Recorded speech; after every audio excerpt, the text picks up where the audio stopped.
Hi friends, video నచ్చితే like మాత్రం మర్చిపోకండి. ఇక వీడియోలోకి వెళ్తే ఆర్య చనిపోయిన తర్వాత మళ్ళీ ఒక జన్మెత్తుతారు. వాళ్ళ ప్రేమ ఎంత మధురానికి మళ్ళీ ఒక జన్మెత్తి ఇక అలా ఆర్య మళ్ళీ పుడతారు. పుట్టిన తర్వాత అనుకు ఇద్దరు చెల్లెళ్ళు, ఆర్యకు ఇద్దరు తమ్ముళ్ళు అలా వెంటనే పుడతారు. ఇక మరోవైపేమో హాస్పిటల్లో ఇక ఈ విధంగా అనుకుంటూ ఉంటారు. ఆ మిషన్ ఇంకా పని చేయడం లేదా, ఎప్పుడు డాక్టర్ చెప్పినా కూడా పట్టించుకోడు. అంతేకాకుండా ఇప్పుడు పిల్లల్ని ఇక వాళ్ళని ఎలాగైనా హాస్పిటల్ దగ్గర చూపించాలంటే ఈ మిషన్ పని చేయకుంటే డాక్టర్స్ మనని కోపడతారని చెప్పేసి ఈ విధంగా సిస్టర్ వాళ్ళు అనుకుంటుండగా ఆర్యను ఒక దగ్గర పడుకోబెట్టేసరికి వాళ్ళు ఒకరికొకరు అలా చేయిలు తగిలించుకుంటూ ఉంటారు. ఇక వెంటనే మళ్ళీ ప్రేమ ఇంత మధురంలోకి మళ్ళీ ఒక పాట వస్తూ ఉంటుంది. ఈలోపు మళ్ళీ వాళ్ళు కొన్ని రోజుల తర్వాత, కొన్ని ఏళ్ళ తర్వాత అదే హాస్పిటల్లో మళ్ళీ ఇద్దరు కలుస్తారు.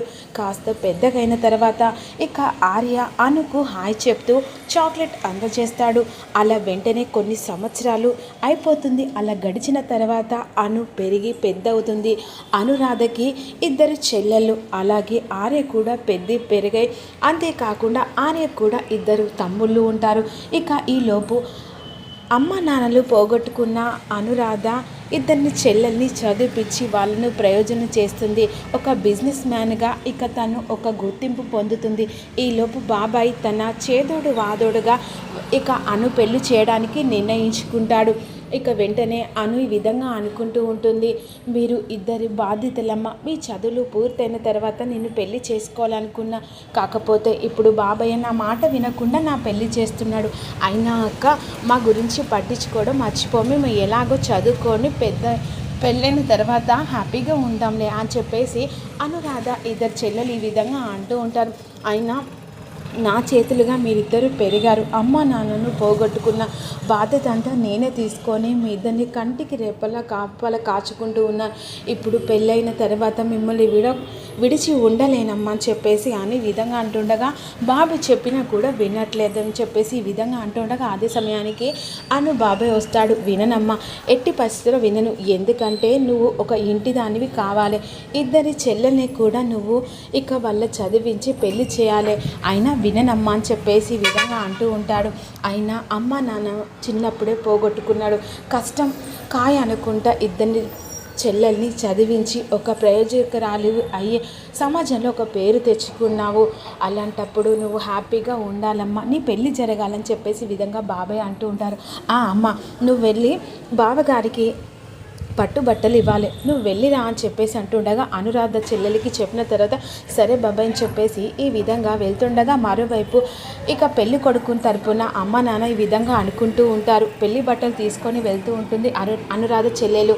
ఇక ఎలాగైనా పెళ్లి చేసినట్టు చేసుకొని ఎలాగైనా చెల్లెల్ని దెబ్బ కొట్టాలి, అంతేకాకుండా ఇక ఎలాగైనా లాంఛనాలు ఇవన్నీ కట్నాలు అడిగి ఎలాగైనా ఇక వాళ్ళ దగ్గర అన్నీ పట్టియాలరా, ఇక దెబ్బ కొట్టాలరా అని చెప్పేసి పెళ్లి కొడుకు తరపున మాట్లాడుకుంటుండగా ఈలోపు అనురాధ చెల్లెలు అవన్నీ ఒక్కసారిగా షాక్ అయి కంగారు పడిపోతూ ఉంటుంది.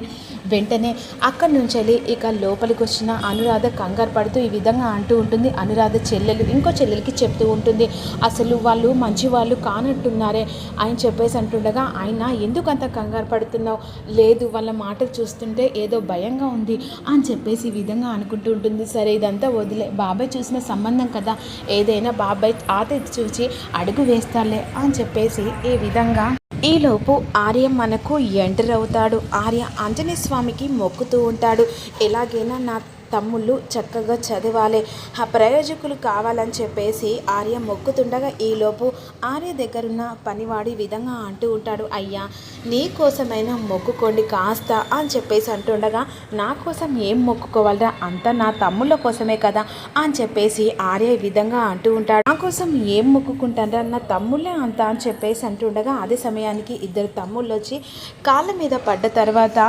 ఏంట్రా నా కాళ్ళ మీద పడ్డారు అని చెప్పేసి అంటుండగా, నువ్వు మా గురించి దేవుణ్ణి మొక్కినప్పుడు నీ కాళ్ళకు మేము దండం పెట్టుకోవాలి కదన్నయ్య అని చెప్పేసి ఆర్య తమ్ముళ్ళు ఈ విధంగా అంటూ ఉంటాడు. నీకోసం కూడా నేను మొక్కుకోవాలి కదా అన్నయ్య, నువ్వు అమ్మ నాన్న గురువు దైవం అన్నీ నువ్వే అన్నయ్య, ఇక మా కోసం కాదు నీ కోసం మేము కూడా మొక్కుతూ ఉంటాం, నువ్వు ఉంటే మాకు ఒక పెద్ద ధైర్యం అన్నయ్య, ఇక నువ్వు హ్యాపీగా ఉండాలన్నయ్య అని చెప్పేసి ఈ విధంగా ఆర్య తమ్ముళ్ళు అంటూ ఉంటారు. నువ్వు హ్యాపీగా ఉండడం కావాలన్నయ్య, నేను ఏ జన్మలో చేసుకున్న పుణ్యంరా, ఇక మీరిద్దరూ నాకు తమ్ముళ్ళుగా పుట్టారు అని చెప్పేసి అంటుండగా, అవును మీరు టిఫిన్ చేశారా, నువ్వు తినండి మేము ఎప్పుడో తిన్నామా అన్నయ్య అని చెప్పేసి అంటుండగా, అవునా సరే పద వెళ్దాం అని చెప్పేసి అంటుండగా, అవును ఇక రామ్నగర్లో పెళ్ళి ఉందని చెప్పాను, డైవర్ సింగ్ ఇంకా రాలేదన్నయ్య, సరే వాడికి ఒకసారి ఫోన్ చేయి అని చెప్పేసి అంటుండగా, ఫోన్ స్విచ్ ఆఫ్ వస్తుంది అని చెప్పేసి అంటుండగా, సరే అన్నయ్య నేను వెళ్ళి ఇక పికప్ చేసుకొని అక్కడ సామాన్లు వేసొస్తాను చెప్పేసి ఇద్దరు తమ్ముళ్ళు అంటుండగా, లేదురా డైవర్ సింగ్కి చెప్పాలి, సరే నేను అదంతా చూసుకొని విచ్చేస్తుంది అని చెప్పేసి ఆర్య అంటుండగా, లేదన్నయ్య నేను వెళ్తాలే అని చెప్పేసి అంటుండగా, ఈలోపు డైవర్ సింగ్ నుంచి ఫోన్ వస్తూ ఉంటుంది.